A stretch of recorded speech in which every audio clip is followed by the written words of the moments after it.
Welcome to will study point online classes. Student, आज हम study कर रहे हैं चैप्टर 10 का, जिसका नाम है लाइट, और ये मेरा पार्ट 2 है। पार्ट 1 हम पढ़ चुके हैं, उसमें बेसिक चीज़ें हैं। और तो अभी हम ये पार्ट 2 जो है आप देखें, उससे पहले पार्ट 1 को ज़रूर देखिए ताकि आपको अच्छे से समझ आ सके।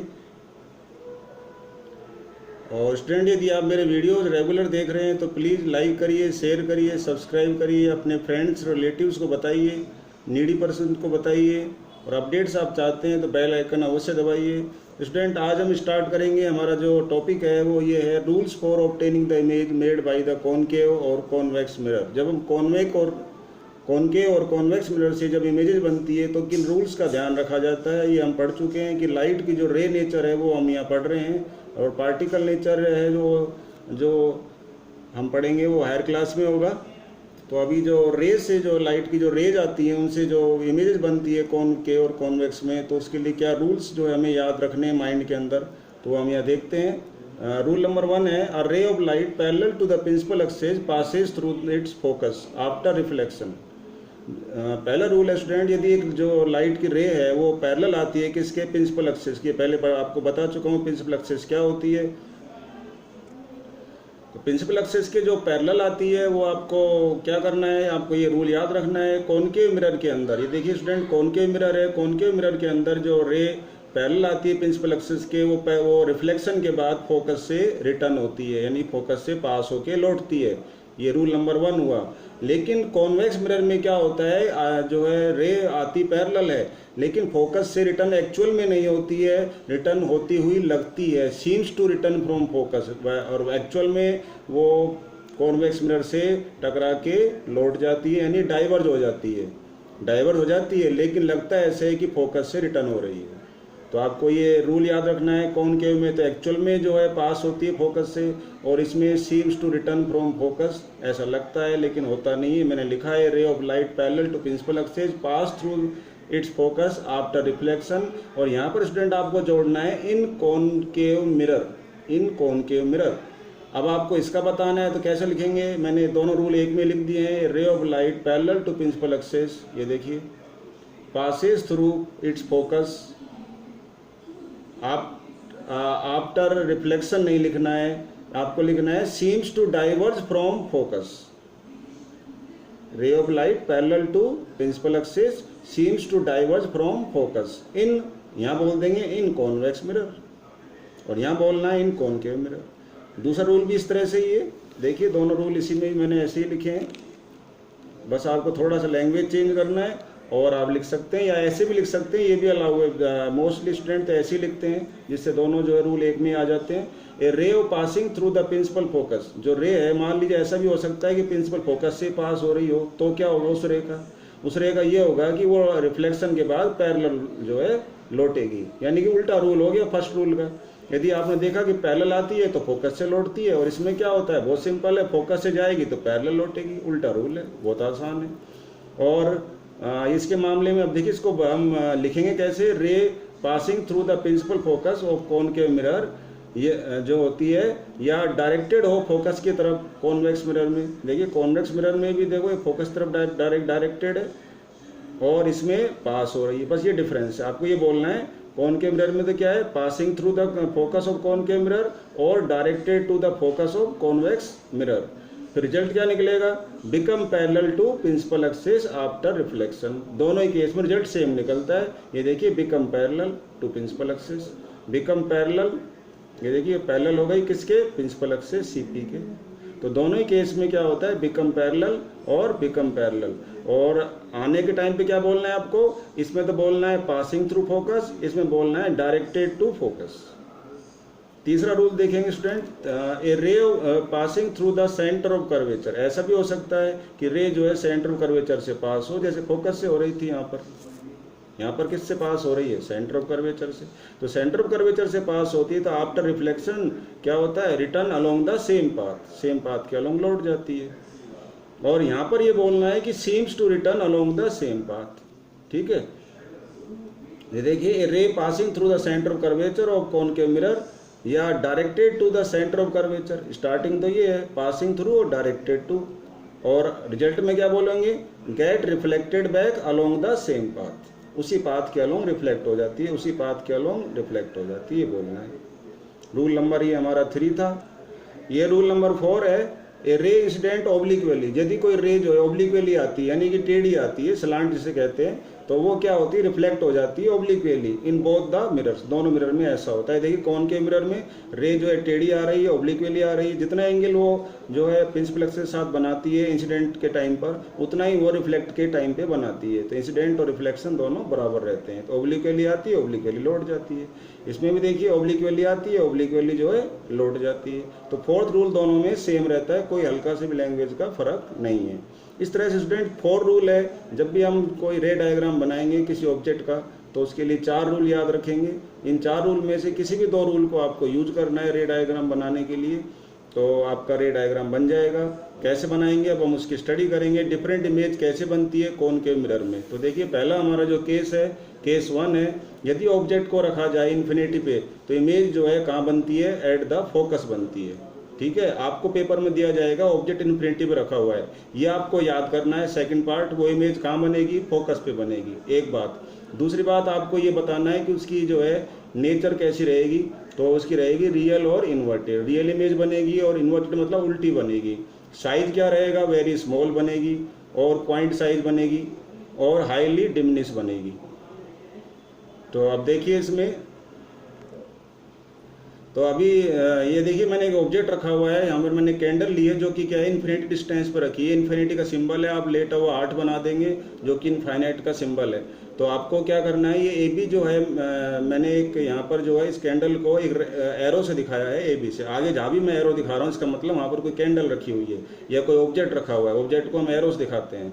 दो ऑब्जेक्ट को हमने रखा यहाँ पर, तो इसकी जो इमेज बन रही है, वैसे आप ये 8th में 9th में ही पढ़ चुके हैं, तो इसकी जो इमेज है वो फोकस बनती है और पॉइंट साइज होती है। इसलिए कैंडल का जो साइज है वो आपको नज़र नहीं आता है, क्योंकि यहाँ पॉइंट के बराबर बनती है, यानी कि इसका साइज जो है इतना बड़ा है और यहाँ पर फोकस में वेरी स्मॉल पॉइंट साइज हो जाता है, इसलिए नज़र नहीं आता है।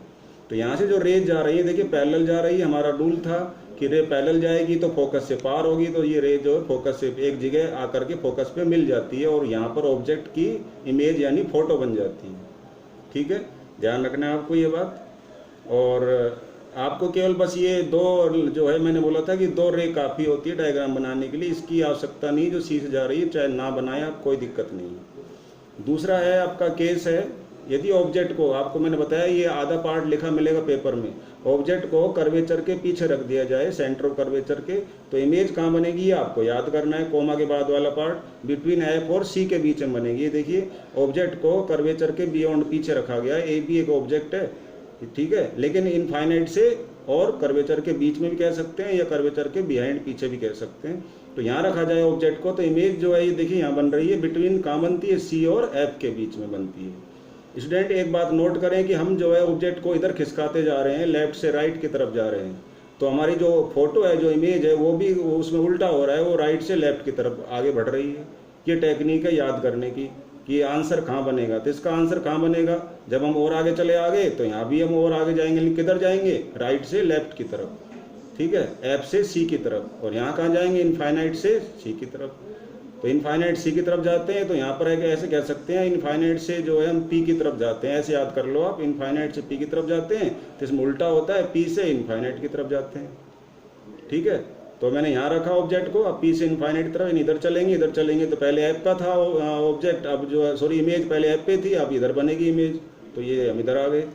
और साइज जो है थोड़ा थोड़ा बड़ा करते जाएंगे, पहले पॉइंट साइज था, थोड़ा सा बड़ा हो जाएगा, नहीं स्मॉल साइज की इमेज बनेगी। और इमेज के लिए ध्यान रखिए स्टूडेंट, आपको नेचर याद रखनी है, इन्वर्टेड है तो इसलिए आपको उल्टा बनाना है, एरो नीचे आएगा। और इमेज के लिए हमेशा डैश यूज करते हैं, ए डैश बी डैश, और ये ऑब्जेक्ट है इसलिए भी लिखा है हमने। बात करते हैं 2, मैंने बोला था कि रे जरूर बनेगी, और ये आपको लोकेट कैसे करना है ये देखिए मैं आपको दिखा देता हूँ, कंफ्यूज होने की ज़रूरत नहीं है। ये मेरे पास एक जो है ये मिरर है, और ये प्रिंसिपल एक्सिस है, और ये पॉइंट एफ है, और ये पॉइंट सी है। आपको बता देता हूँ, इसी तरह से आप जो है सभी को समझ जाओगे। तो अब यहाँ पर मैंने एक ऑब्जेक्ट रखा है, ठीक है। अब यहाँ से मैं एक लाइन लूँगा, इसको इसके टॉप को टच करते हुए लाइन आपको खींचनी है पैरेलल प्रिंसिपल एक्सिस के। खींच दिया आपने, अब उसको हमने रूल पढ़ा है कि जो पैरेलल आती है वो फोकस से जाती है, तो ये फोकस से जाएगी। दूसरा रूल आपने ये पढ़ा है कि फोकस से जाती है तो क्या होता है, पैरेलल लौटती है। तो ये देखिए एक मैंने यहाँ पर ये कर रखा है और एक सेंटर ऑफ कर्वेचर से। अब यहाँ से एक लाइन लेकर के आप जो है ये कर सकते हैं कि सेंटर ऑफ कर्वेचर पे भी ले सकते हैं। अब आपके पास दो ऑप्शन है, यहाँ से जो दूसरी लाइन लेंगे ना, आप ध्यान रखें वो जो है फोकस से भी पास करा सकते हैं। ये देखिए ये फोकस से पास हो गई। अब फोकस से पास होगी तो आपने क्या पढ़ा है, पैरेलल रिटर्न होगी, तो ये पैरेलल रिटर्न हो गई, सॉरी ये, तो ये यहाँ पे इंटरसेक्ट करती है, ये इमेज बन गई। ठीक है, जहाँ इंटरसेक्ट करती है वहाँ पे आपको एरो बनाना है, तो इमेज बन गई। तो ये बन गया हमारा जो है, ये ए बी था तो एरो वाली जगह ए डैश लिखना है आपको, ये हो गया। अगर अब मैं मान लो ये लाइन को फोकस से नहीं लेता, ठीक है, सेंटर ऑफ कर्वेचर से लेता, तो क्या होता, तब भी ये इमेज बनेगी। देखिए आप देख सकते हैं, ये देखिए ये एफ है आपका, ये सी है, ये आपने ऑब्जेक्ट यहाँ पे ले लिया है, ये आपकी पैरेलल लाइन है, फोकस से चली गई है। ठीक है, दूसरा हमने पढ़ा है कि यदि सेंटर ऑफ कर्वेचर से जाती है तो उसी रास्ते से क्या होती है, वो लौटती है। ठीक है, तो ये थोड़ा सा आगे बढ़ा लेते हैं, मिरर कम पड़ता है तो बढ़ा सकते हैं। अब जिस रास्ते गई उस रास्ते लौटेगी, लेकिन दोनों जो है, ये जो रिटर्न होके आई ये वाली और ये जो रिटर्न होके आई, ये दोनों यहाँ मीट कर रही है। जहाँ मीट कर रही है वहाँ पर आपको एरो बनाना है और स्ट्रेट लाइन पर ड्रॉ करनी है, प्रिंसिपल एक्सिस पे परपेंडिकुलर लाइन ड्रॉ करनी है। तो ये देखिए वही डायग्राम बना है, देखिए तो ये आपका हो गया ए डैश और ये हो गया बी डैश। ये देखिए वही डायग्राम है, सीधा देख लीजिए आप। ये देखिए ये है ए डैश, ये मेरा हाथ आप ये सीधा कर दिया मैंने, और ये बी डैश। तो आप चाहे ना एक रे आपने पैरेलल ली, दूसरी आप चाहे फोकस से लें, सेंटर कर्वेचर से लें, कोई फर्क नहीं पड़ता है, तो लेकिन आपको कम से कम दो लेनी है। देखिए एक और ये दो, ये एक और ये दो, और जहाँ मीट करती है दोनों इंटरसेक्ट करती हैं उस पॉइंट पर एरो बना देंगे। आगे चलते हैं स्टूडेंट। इसी तरह से आपको सब में दो रे नजर आएंगी जहाँ पर इंटरसेक्ट करती हैं। अब देखिए यदि मैंने ऑब्जेक्ट को सी पे रखता हूँ तो देखिए यहाँ से एक पैरेलल लाइन जा रही है, फोकस से पास होगी। ये देखिए ये फोकस है, तो यहाँ से ये पास हो रही है, ये फोकस से, ये फोकस है हमारा ये पॉइंट। और दूसरी जो लाइन है ये देखिए जो फोकस से जो जा रही है वो पैरेलल लौटती है, लेकिन यहाँ इंटरसेक्ट करती है तो यहाँ एरो बनेगा। मैंने बताया आपको, ये ए डैश हो गया। तो इंटरसेक्ट करती है एरो बना दो, ए डैश बना दो, और आप देख रहे हो उल्टी इमेज बन रही है। आगे भी आप देख सकते हैं हमारा जो केस 4 है, ऑब्जेक्ट कहाँ है, between F and C. Object को हम इधर सरकाते जा रहे हैं, सी पे लिया, अब सी और एफ के बीच में यहाँ रखेंगे। तो देखिए रख दिया हमने, सी और एफ के बीच में यहाँ रख दिया। अब ऑब्जेक्ट का साइज क्या हो जाता है, बड़ा होता जा रहा है। देखिए पहले तो सेम साइज का ऑब्जेक्ट बना है, अब और जो है क्या हो जाएगा, साइज का ऑब्जेक्ट साइज जो है बढ़ जाएगा। आप सोच रहे होंगे सर इससे तो छोटा है, इसलिए छोटा है कि हमने यहाँ पर जो ऑब्जेक्ट है वो छोटा लिया है, लेकिन ऑब्जेक्ट से बड़ा साइज बनेगा, ये ध्यान रखना है। यहाँ तो ऑब्जेक्ट के साइज के बराबर है, यहाँ पर ऑब्जेक्ट के साइज से बड़ा बनेगा। अगर आप बड़ा लेंगे तो यहाँ और बड़ा बनेगा, ऑब्जेक्ट के साइज से बड़ा बनता है इस केस में, चौथे केस में। तो देखिए ये पैरेलल गई, फोकस से निकल गई, ये आपकी कर्वेचर से गई, कर्वेचर से लौट गई, यहाँ इंटरसेक्ट कर रही है, एरो बन गया, ए डैश हो गया, सिंपल। ये पांचवा केस में when object is at F, जो ऑब्जेक्ट कहाँ पर हो, फोकस पर हो। ये देखिए यहाँ ऑब्जेक्ट रख दिया हमने, तो इमेज कहाँ बनेगी, उल्टा याद करना है। आपने देखा इन्फिनिटी पे था हमारा पहला केस, तो ऑब्जेक्ट की इमेज फोकस बनी थी, उल्टा याद करो। अब फोकस पे ऑब्जेक्ट है तो इमेज कहाँ बनेगी, इनफाइनाइट पे बनेगी। तो इमेज जो है इनफाइनाइट बनती है। देखिए इनफाइनाइट का साइन है, लेटा हुआ 8 बनाना है आपको, मैंने बता दिया है। तो ये लाइन कहाँ जा रही है, इनफाइनाइट पे जा रही है। इनफाइनाइट पे जाने वाली लाइन को डॉटेड से दिखाते हैं। तो ये देखिए पैरेलल जाती है, फोकस से लौटती है, कर्वेचर से जाती है, कर्वेचर के रास्ते लौट जाती है, लेकिन कभी जिंदगी में मिलती नहीं है, तो इसलिए इनफाइनाइट डिस्टेंस तक चलती रहती है। अगर कुछ टेढ़ी होती तो मिल जाती, लेकिन यह टेढ़ी आई नहीं, पैरेलल आई, अपना आप रिजल्ट जो है सही आ जाएगा। नंबर 6 वाला जो केस है, 6 वाला, और देखिए when object is between P and F, जो ऑब्जेक्ट पी और एफ के बीच में होगा। ठीक है, देखिए ये तो हमने यहाँ पर लिया है ऑब्जेक्ट को, एफ पर लिया था। अब उससे आगे और सरखाएंगे तो एफ और पी के बीच में आएगा, एफ और पी के बीच में यहाँ रखेंगे। ये देखिए मैंने रख दिया है, एफ और पी के बीच में ऑब्जेक्ट रखा है। तो ये केस एक बिल्कुल अलग है, जो 5 केस हमारे हुए हैं अभी ऊपर। 6 केस में क्या होता है, ऑब्जेक्ट जब इसके बीच में होता है तो इमेज जो है वो आगे नहीं बन रही है, पीछे बनेगी। इनफाइनाइट से वापस जो है टर्न करेंगे, लौट के ध्यान रखें, इमेज कहाँ बनती है, पीछे बनती है, मिरर के पीछे, और ये बहुत बड़ी इमेज बनती है, तो वर्चुअल इमेज और एनलार्ज बनती है। और ये वो आप देख सकते हैं कि ये जो है यहाँ से जो जा रही है अपने पास, ये लाइन कर्वेचर से जाती है तो कर्वेचर के अलॉन्ग लौटती है, इसको हम आगे प्रोड्यूस करेंगे। और ये जो ओब्लिक्वली आ रही है उसको ओब्लिक्वली जो है लौटा देते हैं, आगे प्रोड्यूस करते हैं। जहाँ पर इंटरसेक्ट करती है वहाँ तक की हाइट आपको लेनी है। ये केस एक अलग है, जिसमें ध्यान रखें कि इमेज पीछे बनती है और वर्चुअल इरेक्ट बनती है। इसलिए देखिए ए डैश ऊपर है, जिस साइड में यहाँ ए था उस साइड में यहाँ पर है, टॉप पर रहते हैं। टॉप जो है टॉप की साइड में रहता है, टॉप जो इस बार बॉटम नहीं बना है, ठीक है। और इसको मैंने यहाँ समराइज और किया है टेबल के अंदर स्टूडेंट, आप याद कर सकते हैं। यदि ऑब्जेक्ट इन्फिनिटी पे है तो फोकस बनती है, इन्फिनिटी से थोड़ा और आगे चलेंगे पी की तरफ तो हम बियॉन्ड सी पहुँच जाएंगे। तो ऑब्जेक्ट कहाँ बने, इमेज कहाँ बनेगी, एफ और सी के बीच में। जब हम सी पर होते हैं तो सेम साइज की बनती है, थर्ड केस तक। और जब हम बिटवीन सी और एफ के बीच में होंगे, हम पी की तरफ चलते जा रहे हैं, तो कहाँ बनेगी, बियॉन्ड सी बनेगी। एफ पे रखेंगे तो क्या होगा, इन्फिनेटिव बनेगी। बिटवीन पी और एफ के रखेंगे तो बिहाइंड द मिरर बनेगी। और ये सारे वही है। साइज क्या रहेगा, हाईली डिमिनिश, पॉइंट साइज रहता है शुरू में, फिर जो है वेरी स्मॉल रहता है, फिर स्मॉल होता है, ठीक है, ये ध्यान रखना है आपको, स्मॉल, और फिर उसके बाद एनलार्ज, फिर हाईली एनलार्ज, फिर एनलार्ज। और 5 केस में जो नेचर रहती है रियल इन्वर्टेड, छठे केस में वर्चुअल इरेक्ट इमेज बनती है, ठीक है।